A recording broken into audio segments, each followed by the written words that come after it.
Live life in Christ. Isaac and Israel, let it be known that you are God. The Lord, He is God. The Lord, He is God.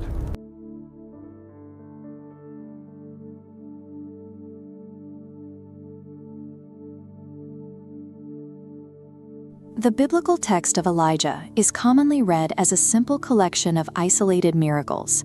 When examined closely, the narrative actually operates as a rigorous theological critique of state-sponsored power and institutional continuity. This map outlines Israel under Ahab and Jezebel, who enforced the Baal cult as a centralized religious monopoly, dictating agriculture and worship. Into this hierarchy, Elijah emerges from the eastern desert to challenge the political authority operating inside the palace walls.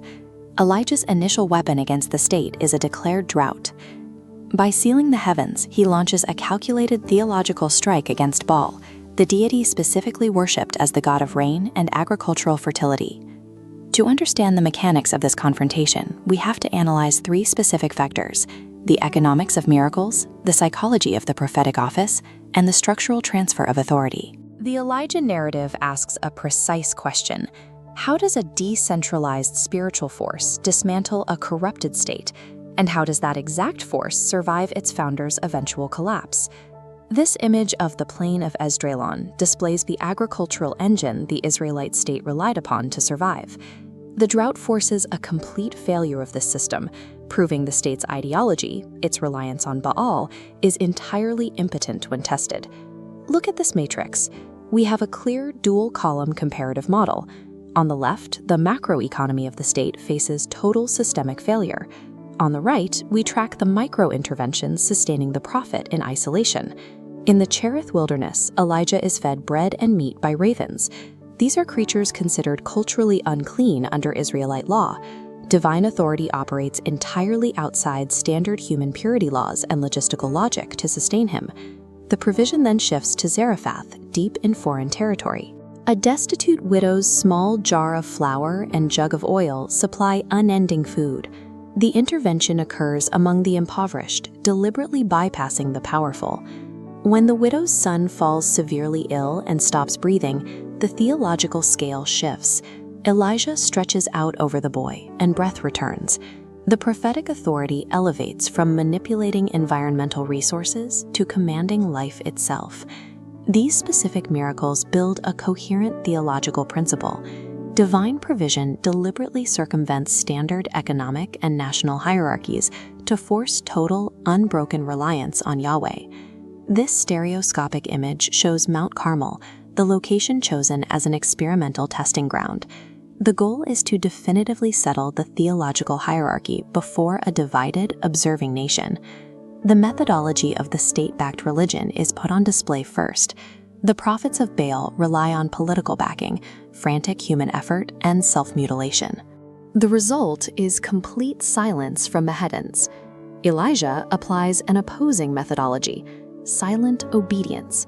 He repairs the altar with 12 stones, explicitly representing historical continuity among the tribes, and intentionally soaks the wood with water to eliminate any possibility of human interference. Divine fire falls from the sky and consumes the sacrifice, the wood, the stones, and the water. It provides absolute proof of superiority. These ancient stone ruins overlook the valley where the narrative pivots from theological victory to ethical corruption. King Ahab desires a vineyard owned by a simple citizen named Naboth, viewing ancestral land as a commodity. When Naboth refuses to sell, Jezebel intervenes. She weaponizes the state's legal apparatus, fabricating official letters, staging a sham assembly, and hiring false witnesses. An innocent man is murdered for his property. Elijah immediately reappears at the vineyard to pronounce a definitive death sentence on Ahab's dynasty. The prophet acts as the ultimate ethical regulator, exactly where the state's legal system failed. The prophetic office functions as a sovereign regulator, demonstrating that state power remains fully subordinate to covenant law and divine justice. This chart plots the baseline paradox of the prophet's journey. Elijah assumes the victory at Carmel will trigger immediate national reform. Instead, Queen Jezebel issues a direct death threat, and his psychological resilience breaks entirely. Fleeing south into the wilderness, Elijah faces profound physical and emotional collapse. Exhausted and carrying a deep sense of failure, he stops under a fragile broom tree and asks God to take his life. God's response mechanism is highly specific. Heaven does not scold the prophet for his depression. An angel first provides physiological care, sleep, fresh bread, and water, before addressing any matter of theology. This photograph captures the isolation of Mount Horeb. Elijah journeys 40 days to reach this specific location, returning to the mountain of Moses to search for the historical roots of the divine covenant. He witnesses a relentless wind, an earthquake that shatters the ground, and intense fire. Elijah expects God to operate through the exact same violent disruption he deployed on Mount Carmel. But God is not in the chaos. The presence arrives as a still, small whisper. It is a strict theological recalibration, proving that divine power is not inherently tied to noise, destruction, or public spectacle. This psychological break reveals a structural limit. Solitary triumph cannot sustain a leader over time, necessitating a transition toward a shared, decentralized form of authority. Inside the cave at Horeb, God issues a new directive. The mission will continue, but it must be decentralized. Elijah is ordered to anoint new kings and to designate a man named Elisha as his successor. Elijah finds Elisha plowing a field. By casting his mantle over Elisha, the call is made. Elisha burns his wooden plow and sacrifices his oxen, permanently severing his ties to standard agricultural security to accept the assignment.